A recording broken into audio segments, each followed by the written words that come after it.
I can't help but look at this. I know there's steam coming out of Anne's ears that he would want to change his surname from Mountbatten Windsor to Spencer. I sort of wonder whether it might have been quite a good thing, Richard, if he wanted to do it, in the sense that it creates a line, doesn't it? It's a bit of a red line between him and the royal family. Well, it certainly is quite extraordinary. I mean, reading this, because Mountbatten Windsor, since 1960, this has been the surname available to members of the royal family, descendants of Queen Elizabeth and Prince Philip. Mountbatten was the surname that Prince Philip took when he became a British citizen in 1947. And of course, Windsor was the brilliant propaganda this was during the First World War, when the royal family changed their name from Saxe-Coburg-Gotha to the very English Windsor. But this is completely weird. I mean, you wonder whether he thought this or whether, in fact, it was just some idea that he was discussing, because, I mean, for example, Lilibet, and remember the Sussexes play a lot with names, because this was the Queen's personal nickname, and they christened Lilibet in her honour, and supposedly she gave permission. But this has been highly disputed. She would become Lilibet Diana Spencer. Now, I mean, you look at that and bringing back memories of Princess Diana, we know that Prince Harry is devoted to her memory, but this would be extraordinary. I can't think of a more hurtful insult that Prince Harry could deliver to his father. Can you? I mean, to actually say, I no longer want your name, I want my mother's name, and it's like declaring a divorce, only worse, isn't it? It's clearly designed, if this was thought through and if he seriously intended to do this, deeply hurtful. It underlines the toxicity of the royal rift.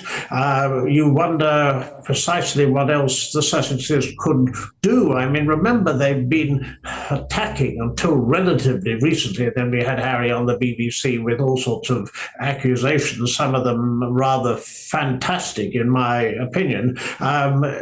There's no doubt Oprah, where names came up. I mean, the idea that Meghan floated the idea that Archie wouldn't become a prince because of some form of racism. This was utter nonsense, because, of course, when the moment they became grandchildren of the monarch, both of them under the 1917 rule, which was linked to George V, both of them have the option of taking the HRH. So the problem with the Sussexes is, I mean, clearly very little is being thought out. They're supposed to have advisors who constitute a court in Montecito. You wonder whether, in fact, it's going to make them more logical.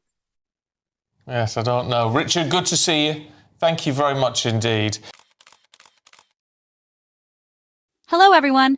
Welcome back to the never-ending saga better known as the British Media versus Reality. Today's episode, The Sussex Chronicles, now streaming across every tabloid you never asked to subscribe to. The cast? Oh, you know them well. Prince Harry, Meghan Markle, their charming kids Archie and Lilibet, and the ever-rotating lineup of so-called royal insiders, many of whom seem to know as much about the royals as your local barista knows about nuclear physics. Let's start with Tom Bower, a man who insists he's got all the inside knowledge, despite having never spoken to Harry, Meghan, or anyone in the Spencer family. But who needs facts when fiction sells faster? These commentators are so lost in their royal fantasy universe they probably believe the crown is archival footage and Narnia is part of the Commonwealth. And speaking of fantasy, who are these palace sources? A psychic corgi? A valet with a grudge? That random guy who once delivered Charles a cappuccino back in the 80s? The palace apparently is in a full-blown panic over whispers that Harry might embrace the Spencer name. Yes, really, because what could be more scandalous than a grown man using his late mother's surname? Brace yourself for the inevitable tabloid screamers. Harry drops Windsor, civilization collapses. Teacups shatter across Buckingham. But here's the truth. This uproar isn't about a name. It's about power. It's about punishing someone for doing the unthinkable, loving his wife, raising his kids on his own terms, and calling out the dysfunction baked into the institution.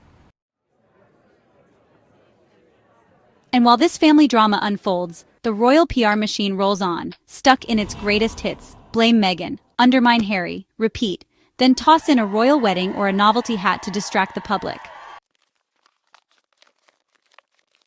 The media, meanwhile, flip-flop more than a tabloid horoscope. One day, Harry's a traitor. The next, he's begging to come back. Honestly, if the press were a person, they'd wife. And to those who view this as treasonous, relax. The monarchy survived Edward VIII's abdication, multiple PR disasters, and yes, even Prince Andrew's headlines. It'll be fine.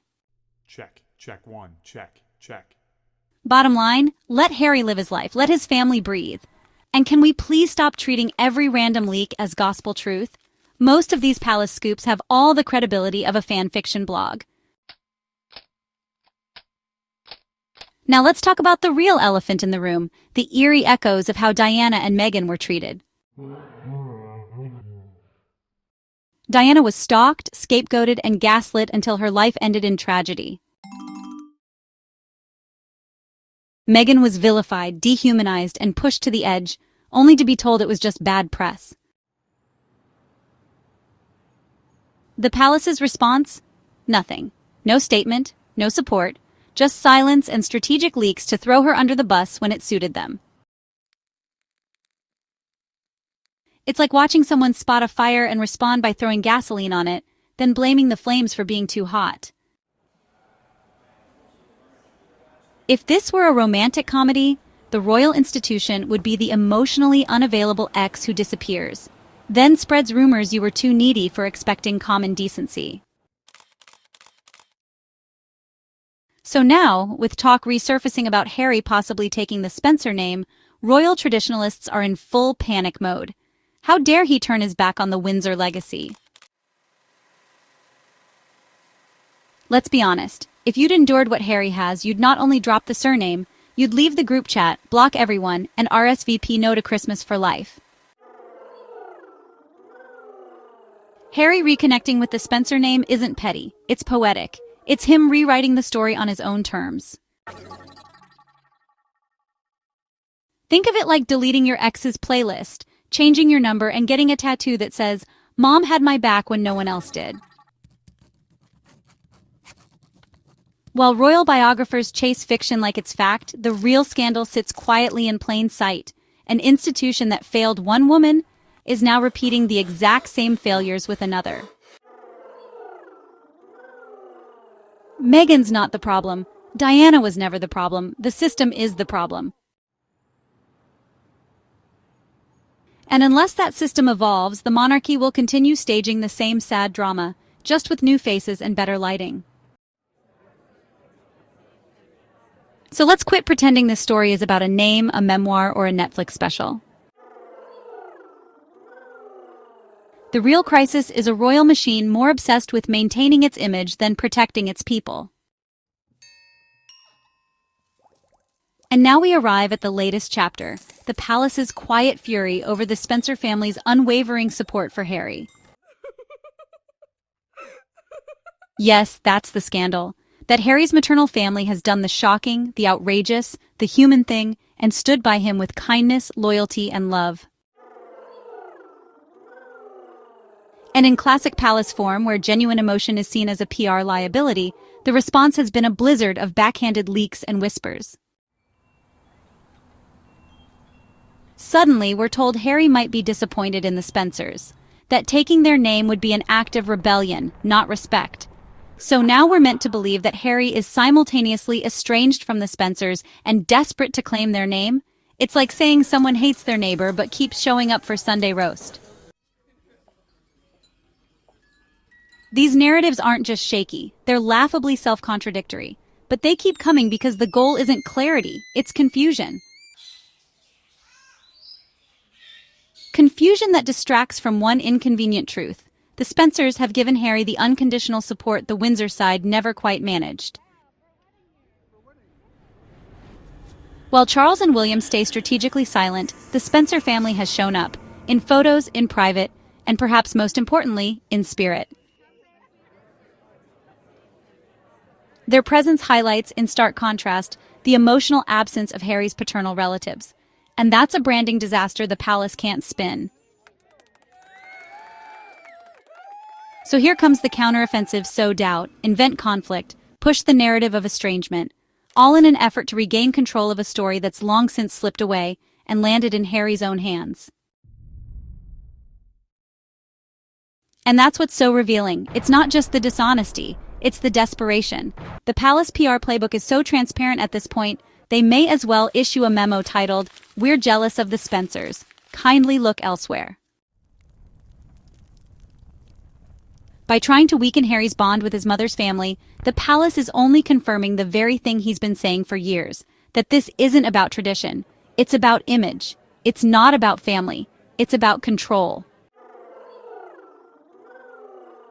Call it what it is, a smear campaign in designer shoes and a royal sash. This was never about surnames. It's about a man choosing to find strength in the memory of the one person who truly protected him, and the family who continues to do so. And if that makes certain people in the palace uncomfortable, this isn't just a family feud or a royal sideshow.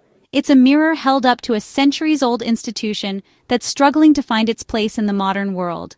The story of Harry and Meghan, and the reactions to it, are a test, a question posed to the monarchy itself. Can it evolve?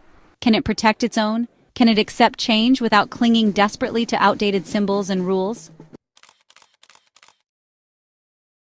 Because here's the bottom line. Royal families are made of people. They're not fairy tale icons immune to pain, complexity, or growth. The future of the monarchy depends on acknowledging its flaws, learning from them, and prioritizing love over legacy. So when we talk about Harry reclaiming his mother's name, or the Spencers standing strong by his side, it's not just about one man or one family.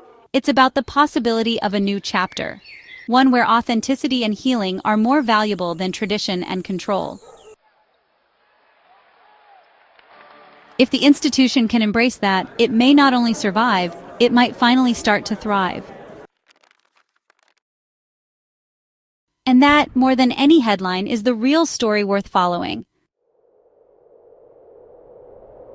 Thank you all for watching. I'm Michelle. Please subscribe and share your thoughts below, and until next time, take care of yourselves and each other.